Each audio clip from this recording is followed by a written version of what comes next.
اور بلا شبہ جب کافر بندہ دنیا سے جانے اور آخرت کا رخ کرنے کو ہوتا ہے تو سیاہ چہرے والے فرشتے آسمان سے اس کے پاس آتے ہیں،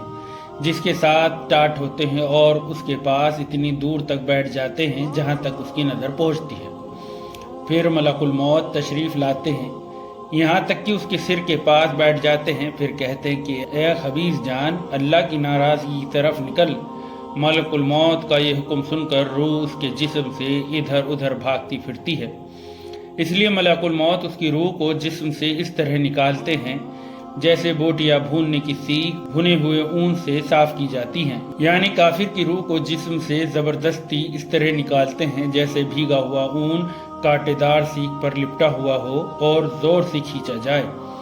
پھر اس کی روح کو ملک الموت اپنے ہاتھ میں لے لیتے ہیں اور ان کے ہاتھ میں لیتے ہی دوسرے فرشتے پلک جھپکنے کے برابر بھی ان کے پاس نہیں چھوڑتے، یہاں تک کہ فوراً اسے لے کر اس کو ٹاٹوں میں لپیٹ دیتے ہیں جو ان کے پاس ہوتے ہیں، اور ان ٹاٹوں میں ایسی بدبو آتی ہے جیسے کبھی کسی بہت زیادہ سڑی ہوئی مردہ لاش سے زمین پر بدبو پھوٹی ہو۔ وہ فرشتے اسے لے کر آسمان کی طرف چڑھتے ہیں اور فرشتے کے جس گروہ پر بھی پہنچتے ہیں وہ کہتے ہیں یہ کون خبیث روح ہے،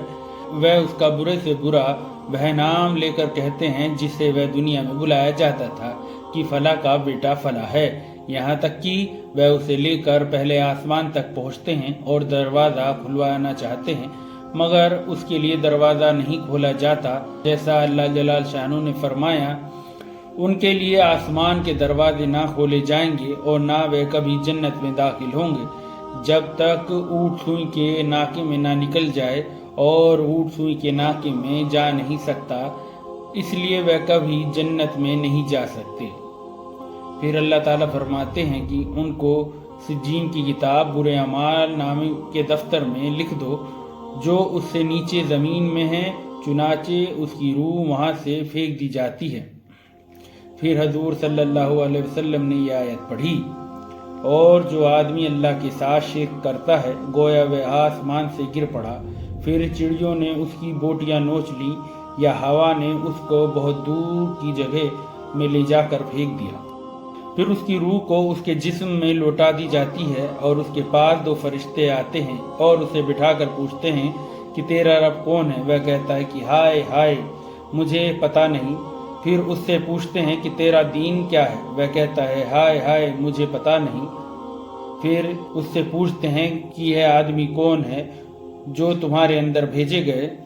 وہ کہتا ہے ہائے ہائے مجھے پتہ نہیں۔ جب یہ سوال و جواب ہو چکتے ہیں تو آسمان سے ایک منادی آواز دیتا ہے کہ اس نے جھوٹ کہا، یعنی اس کو اپنے رب کی خبر ہے لیکن یہ اس کو مانتا نہ تھا، جس دین پر تھا اسے بھی جانتا ہے اور حضرت محمد صلی اللہ علیہ وسلم کے نبی ہونے کو بھی جانتا ہے، لیکن عذاب سے بچنے کے لیے اپنے کو انجانا ظاہر کر رہا ہے۔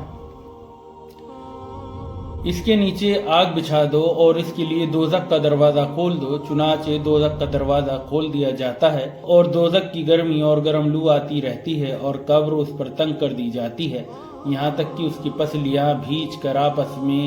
ادھر سے ادھر چلی جاتی ہیں، اور اس کے پاس ایک آدمی آتا ہے جو بدصورت اور برے کپڑے پہنے ہوئے ہوتا ہے، اس کے جسم سے بری بدبو آتی ہے۔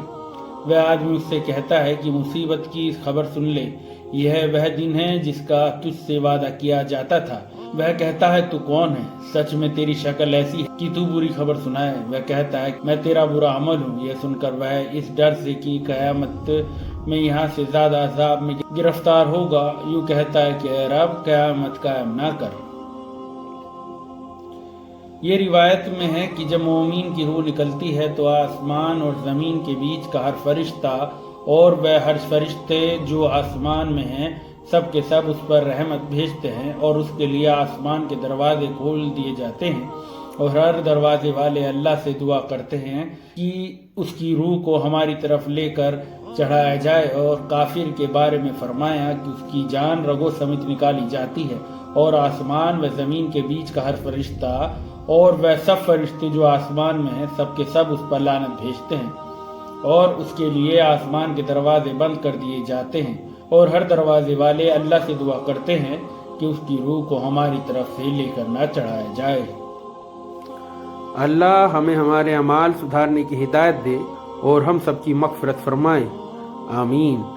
اور ہمیشہ یاد رکھے کہ اللہ ہم سب کو دیکھ رہا ہے۔ آپ کو ہماری ویڈیو کیسی لگی ہمیں کمنٹس میں ضرور بتائیں، اور ہماری آنے والی ویڈیوز کو دیکھنے کے لیے بیل آئیکن کے بٹن کو پریس کریں، چینل کو لائک کریں، سبسکرائب کریں، اور اپنی دعاؤں میں ہمیں یاد رکھیں۔ اللہ حافظ۔